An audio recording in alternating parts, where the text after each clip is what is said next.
Hi, my name is Amy Bosley, and today I'm going to be teaching you a little bit of information that you will be using on the following survey.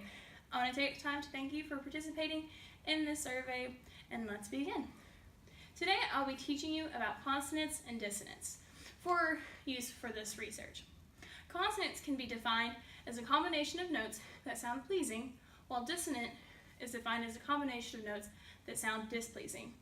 Now please keep in mind that these topics are subjected to the listener, meaning what one person will define as very dissonant and will not necessarily be displeasing to someone else.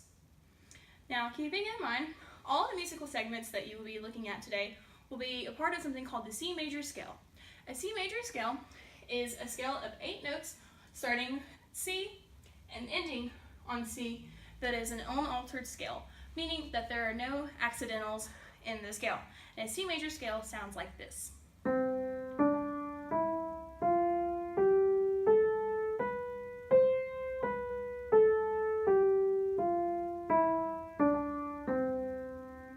what happened there was it started here at C, went all the way to C, and then went back down. Another concept for this survey that you'll need to understand is accidentals. Accidentals are things in music that either raise or lower the pitch of a note, basically meaning it changes the note to make the note sound higher or lower. The first one I'm going to tell you about today is a flat. A flat will lower the sound of a note.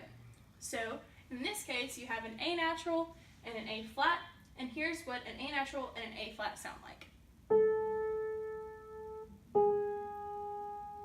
So as you can hear, when she played the second note, it sounded lower than the first. The second form of accidental I'll be teaching you today is called a sharp. A sharp will raise the pitch of a note or make the note sound higher. In this case, an A natural and an A sharp, and here's what they sound like.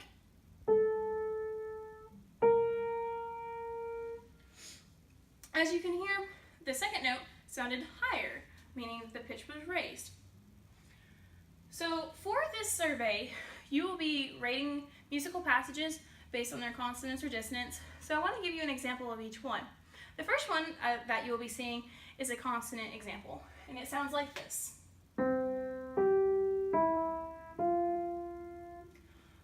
With the consonant example, many of the notes were very close together, not a whole lot of jump, and also none of the notes had any accidentals.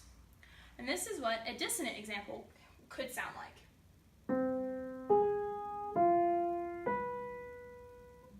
You see here there's a lot of jumping, and there's also the introduction of a single accidental. In most cases, for the purpose of this experiment, anytime you see 1 or 2 accidentals, they can be considered a dissonant passage, and if you see any more, it can be considered a consonant because it changes all of the notes in the way that all the notes will sound. Remember that dissonance and consonants, what each one sound like, is subjective to who is listening to it. So do the best you can when you rate these, and I hope that everything that I taught you today will help you in the survey that is to come. And again, I want to thank you for your participation. Thanks so much.